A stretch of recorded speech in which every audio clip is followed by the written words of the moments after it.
요한계시록 3장 14절에서 22절.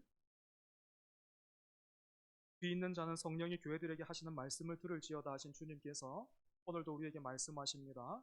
귀를 열고 마음을 열고 믿음으로 잘 받으시기 바랍니다. 제가 봉독하겠습니다. 라오디게아 교회의 사자에게 편지하라. 아멘이시요 충성되고 참된 증인이시요 하나님의 창조의 근본이신 이가 이르시되 내가 내 행위를 아노니 내가 차지도 아니하고 뜨겁지도 아니하도다. 내가 차든지 뜨겁든지 하기를 원하노라. 내가 이같이 미지근하여 뜨겁지도 아니하고 차지도 아니하니 내 입에서 너를 토하여 버리리라.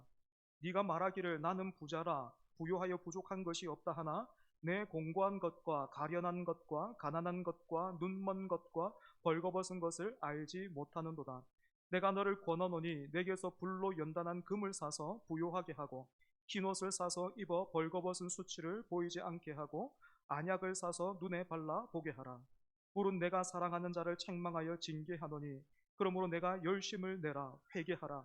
볼지어다 내가 문 밖에 서서 두드리노니 누구든지 내 음성을 듣고 문을 열면 내가 그에게로 들어가 그와 더불어 먹고 그는 나와 더불어 먹으리라. 이기는 그에게는 내가 내 보좌에 함께 앉게 하여 주기를 내가 이기고 아버지 보좌에 함께 앉은 것과 같이 하리라. 귀 있는 자는 성령이 교회들에게 하시는 말씀을 들을지어다. 아멘. 얼주가라는 그런 말을 여러분 아십니까? 대부분 알고 계실 수도 있을 거라 생각하는데 또 생소한 분도 계시겠죠. 얼주가 줄임말인데 얼어 죽어도 아이스 아메리카노를 줄여서 표현한 것입니다.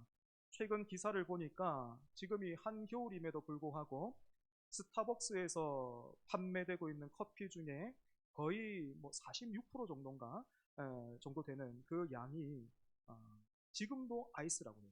거의 절반 정도가 사람들이 아이스를 찾는 거죠. 여러분은 어떠십니까? 여러분은 얼주가이십니까? 아니면 따뜻한 게 좋으십니까? 참고로 저는 솔직히 믹스 커피가 맛있지 아메리카노 맛은 잘 몰라요. 그래도 뭐 분위기상 또 흐름상 종종 아메리카노를 마시기도 하는데 그때마다 둘 중에 하나를 선택하라 하면 저는 아직까지는 아이스파입니다.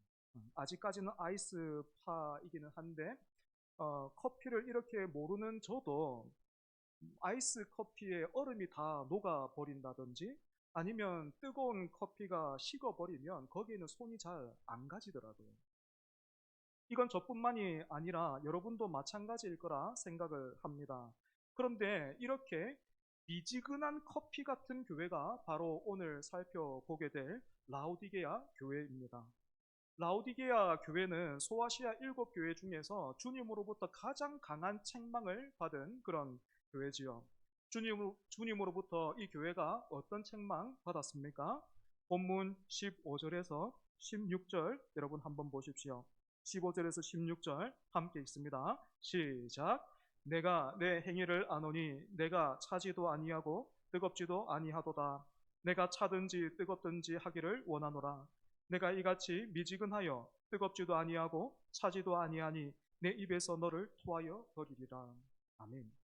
라오디게아 교회는 주님 앞에서 미지근한 교회였고 주님은 이런 교회를 향해서 내 입에서 토하여 버리겠다. 다시 말해서 구역질이 날 지경이라 이렇게까지 말씀하셨습니다. 이런 주님의 혹독한 책망은 라오디게아 도시의 배경과 관계가 있습니다. 이제까지 우리가 살펴봤던 소아시아 도시 중에서 가장 부유한 곳을 뽑으라 하면 단연코 사대지요. 그런데 이 사대보다도 더 부유했던 도시가 바로 이 라오디게아입니다. 라오디게아는 금융이 발달해 있었고 양모 산업 그리고 무엇보다도 이 지역에 안과 대학이 있어서 특히 안약으로 굉장히 유명한 곳이었다고 해요. 하지만 이렇게 부유했던 라오디게아에도 치명적인 약점이 하나 있었는데 바로 그 식수, 생활에 사용할 물이 부족했다라는 것입니다.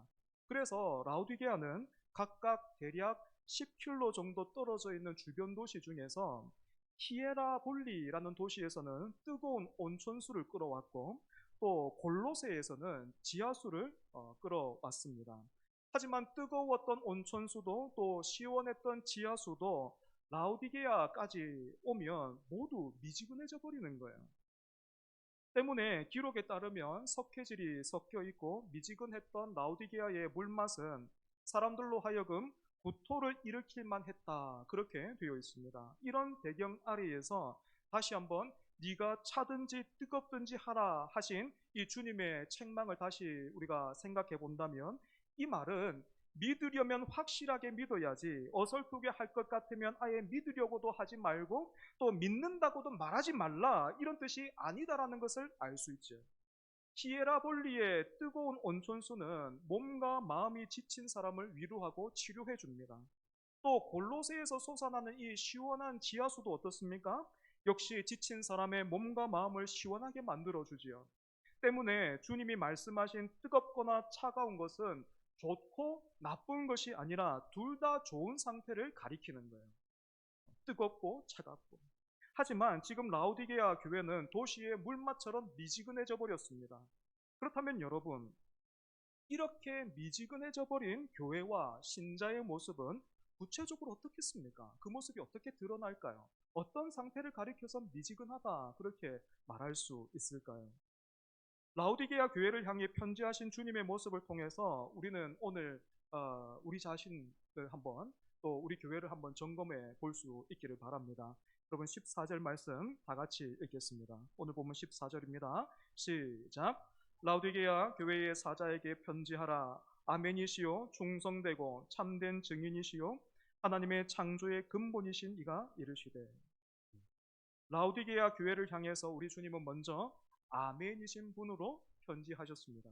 잘 알고 있는 것처럼 아멘은 예, 그렇게 될 줄로 믿습니다 라는 동의와 확신의 의미를 담고 있습니다. 그런데 이 아멘이 우리 주님을 향해서 사용될 때는 더 풍성한 뜻을 가져요.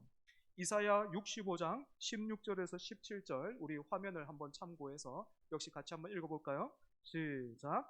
이러므로 땅에서 자기를 위하여 복을 구하는 자는 진리의 하나님을 향하여 복을 구할 것이요 땅에서 맹세하는 자는 진리의 하나님으로 맹세하리니 이는 이전 환란이 잊어졌고 내 눈앞에 숨겨졌습니다. 보라 내가 새 하늘과 새 땅을 창조하나니 이전 것은 기억되거나 마음에 생각나지 아니할 것이라. 아멘. 여러분 이사야 65장 16절 다시 한번 띄워주십시오. 이사야 65장 16절. 네, 여러분 잘 보세요. 진리의 하나님이 두 번 반복해서 나오고 있죠. 그죠? 진리의 하나님이 곧 아멘의 하나님이에요. 그렇기 때문에 진리의 하나님을 우리가 아멘의 하나님으로 고쳐서 읽어보면 어떻게 되겠습니까? 이러므로 땅에서 자기를 위하여 복을 구하는 자는 아멘의 하나님을 향하여 복을 구할 것이요 땅에서 맹세하는 자는 아멘의 하나님으로 맹세하리니 이렇게 됩니다.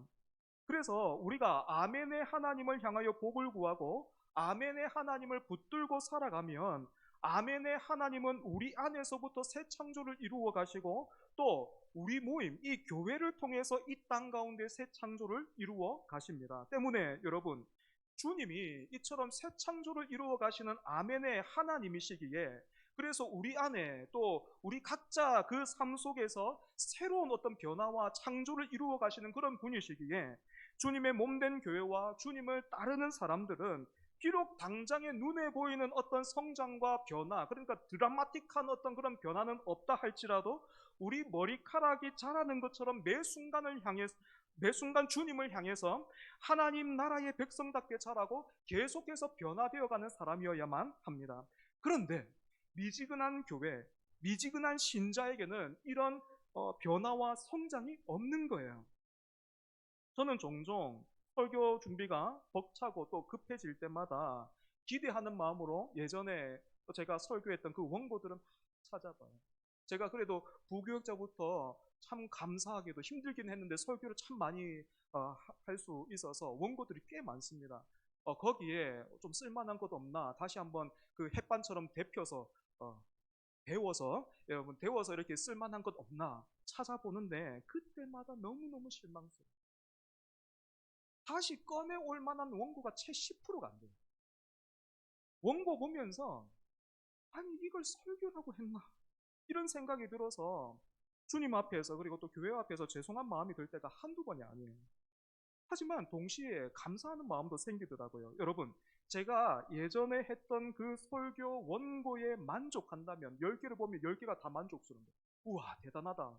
여러분, 제가 그렇다면 저는 두 가지 중에 제 상태가 두 가지 중에 하나겠죠. 하나는 예전부터 제가 정말로 성경과 신학과 어떤 그런 데 있어서 탁월한, 흠을 잡을 수 없는 탁월한 사람이었다거나, 그게 아니라면 제가 이전에 비해서 지금 전혀 성장하지 않았다거나, 즉 미지근해졌다거나 둘 중에 하나겠죠. 사랑하는 여러분, 오늘 여러분은 어떠십니까? 여러분, 제가 이래봬도 저한테 태권도 단점이 있습니다. 근데 앞차기 하나도 지금 제대로 못해요. 유단자는 유단자입니다. 제가 유단자입니다. 그런데 앞차기 하나 제대로 못하는 이 상태가 바로 미지근한 거예요. 마찬가지로 오늘 내가 더욱 주님을 사랑하고 닮아가고 자라가기를 사모하는 것이 아니라 어떻게 그 옛날의 일들만을 추억하면서 주님과 교회와 지체들을 오늘 내가 더욱 사랑하고 더욱 섬기고자 발버둥 치지 않고 있다면 지금 여러분은 미지근한 상태에 있는 거예요. 두 번째로 우리 주님은 교회를 향해서 충성되고 참된 증인의 모습으로 편지하셨습니다. 증인은 본질을 드러내는 그런 존재잖아요.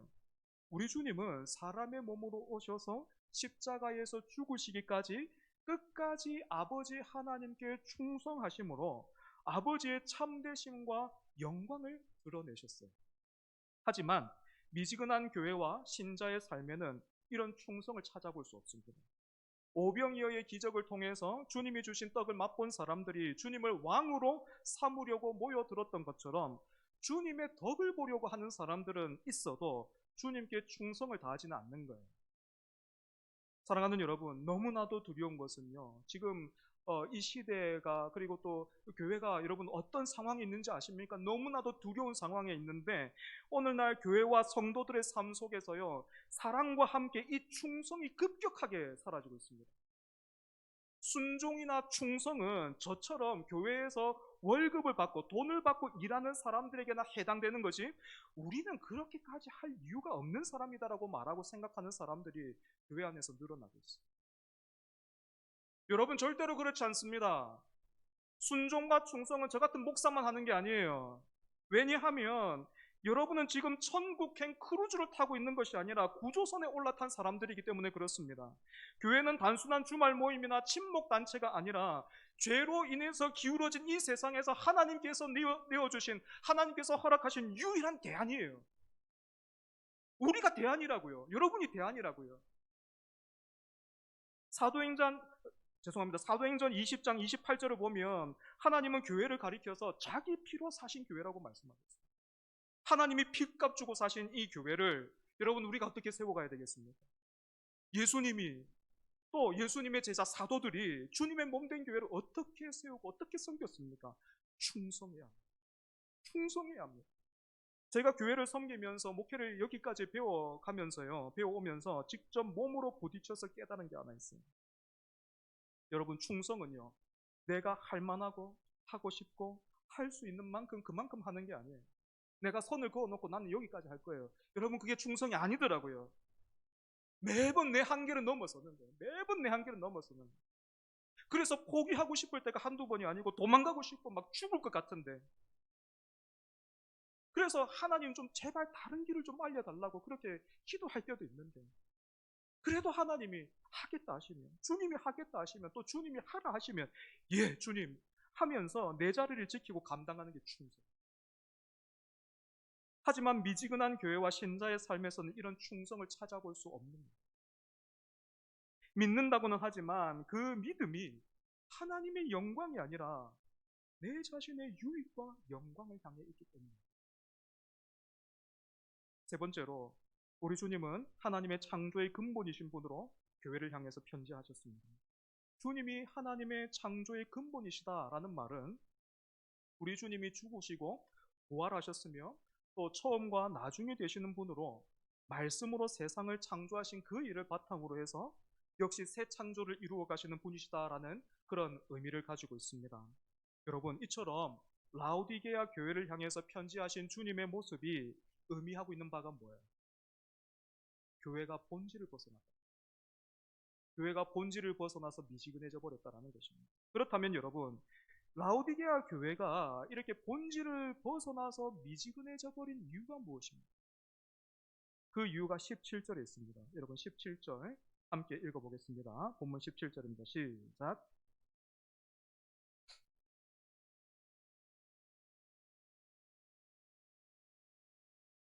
가난한 것과 눈먼 것